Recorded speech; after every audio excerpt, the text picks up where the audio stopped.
So I know what you guys are thinking. It seems like every other vlog he's feeding those snakes. He is forever feeding those snakes.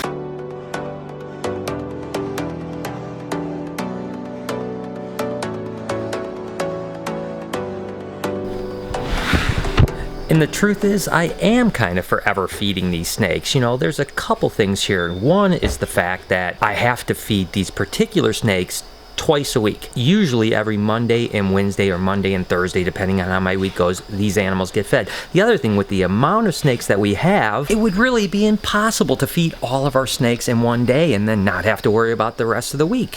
So when I'm in town, basically one of my routines is to make sure I feed the snakes at least my section, and then of course other sections are being fed almost every day, whether it's from me or someone else in the crew or Lori or whoever it might be. The fact is when I'm in town, it's really awesome to get a chance to feed those snakes. But now rodents are in thaw, so I got probably about an hour to do some other busy work before the rodents are thawed out, so I can actually get to the feeding. What is that noise I'm hearing?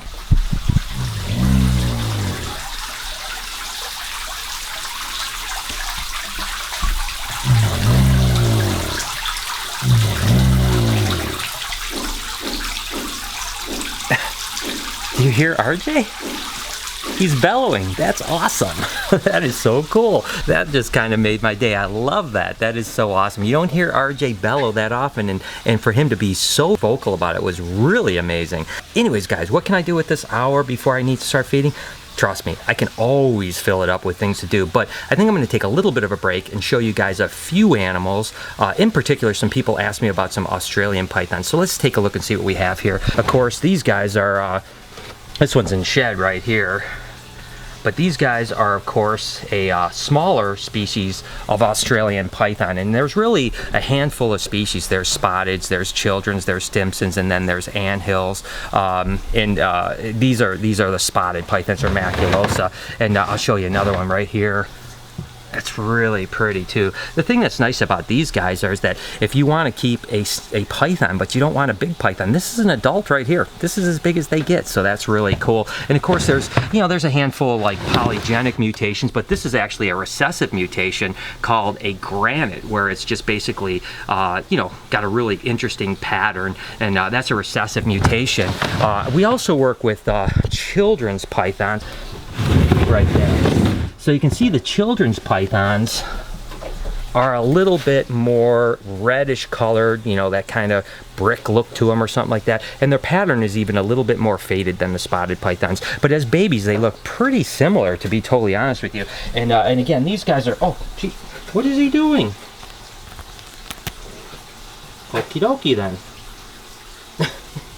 He's attacking my pants. Let me go. What are you doing? Jeez, your Pete. Come on, let go, let go, let go. This is really hard to do with one hand, guys. I'm going to set this camera down for a second. Okay. What are you doing, you crazy snake, you? It's trying to bite again. Look at the snake. Whoa. Okay, well, look at him. Whoa. Jeez. That was strange. Anyways, that was a children's python, and trust me, they're normally really cool animals, but that one, I think, was just maybe having a bad day. Actually, to be honest with you, what the deal is that it just wanted to eat. I mean, sometimes they have a really high food drive, but I want to show you a couple other things. This is actually, let's see here. Look at how gorgeous that snake is right there. That is actually a 75% bredli to jaguar. So again, the jaguar is actually a codominant mutation, and then the Bredls is actually a subspecies. It's called a Centralian carpet python, and this one is 75% bredli and 25% jaguar.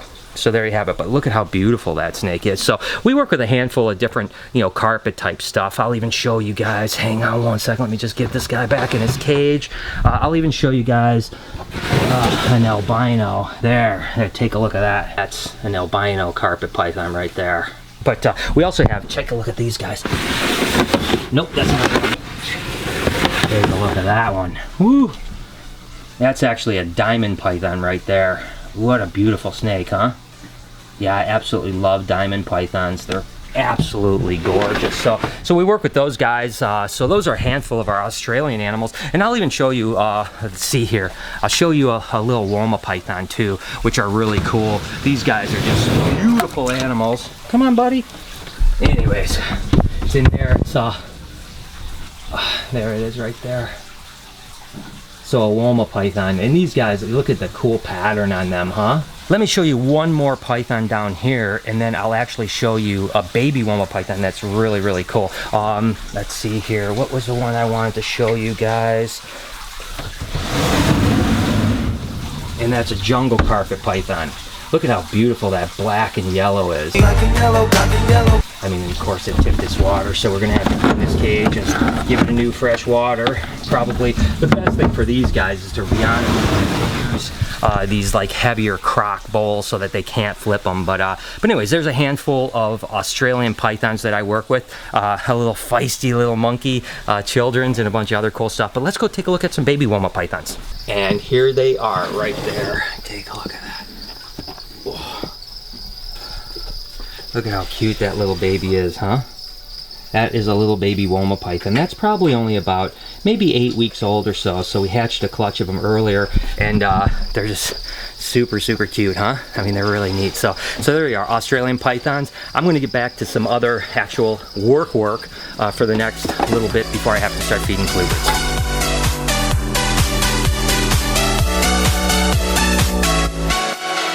Guys, I almost forgot, to be honest with you, that yesterday we hit 20,000 subscribers on this channel. Which, you know, I gotta be honest with you, as a YouTuber, you know, when you hit certain milestones, it's just really, really awesome. Now, don't get me wrong, you know, I don't make the vlog per se for the views or for the popularity or whatever the case may be. And certainly, Snake Bites and Animal Bites has 500,000 subscribers, so it's a much, much bigger. We got a long way to go to catch that channel, and hopefully this vlog will catch that channel, to be honest with you. But the point is that, you know, sometimes those milestones are things that we as creators and YouTubers can really look at and say, oh my gosh, that's a sense of accomplishment. You know, we've reached that level. So here we are, less than 2 months into really making vlogs, really only, I think 5 weeks into daily vlogs, and we've already hit 20,000 subscribers. So thank you guys so much for your support. Again, we work hard at this. We take it serious. We want to share things, and you guys supporting us is, you know, by hitting that subscribe button is a way that you can say we appreciate your hard work and we appreciate you letting us into your world. So thank you. This is awesome, 20. So I can't wait till we hit, you know, 50 or maybe 100,000. And I really, one of my goals, and again, it's not about the numbers, but one of my goals is to get one of these things right here. These are the silver play buttons for my first channel. I'd love to get one for this channel because that would be just amazing to be able to have 2 channels that have gotten silver play buttons. But regardless, guys, I'm back to work. Thank you so much.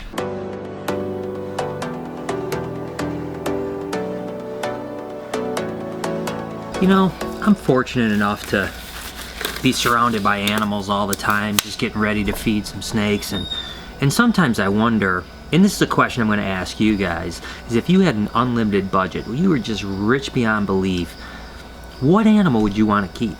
Maybe it is a snake or a reptile. Like me, I'm a reptile nut, but I also love giraffes and I love other wildlife, and I often think, if I had more money than I knew what to do with, what would I put it into? And I'm not talking about housing lions in a cage out in my backyard. I'm talking about something amazing, like, hey, if it was lions, would I want to buy 500 acres in Africa and have some sort of a conservation project? What is it for you? Go ahead and comment down below as I'm feeding.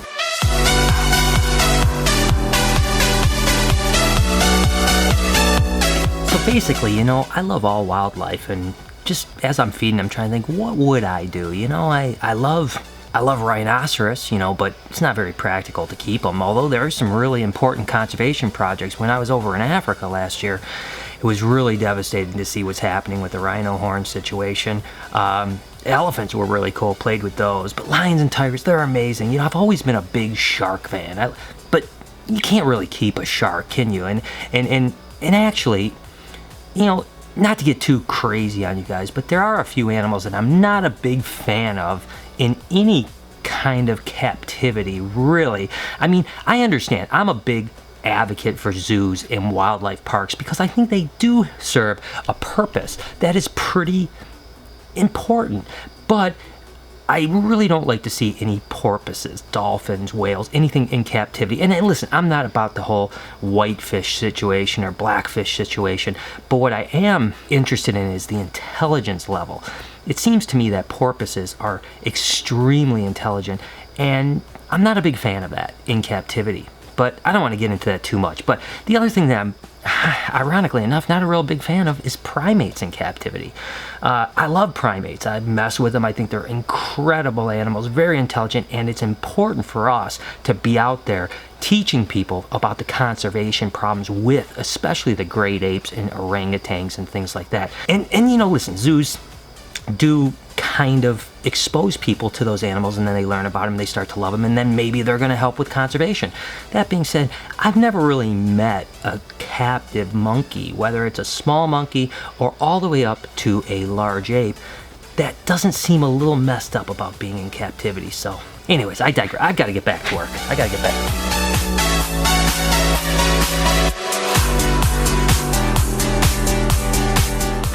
With that said, I don't want you guys to think that I'm coming down on SeaWorld or any other zoos like that, because that's really not my intention of what I just said. I think that a lot of the negative press and the pressure that they have from animal rights groups actually isn't a good thing, and it's probably long-term not a good thing for conservation either.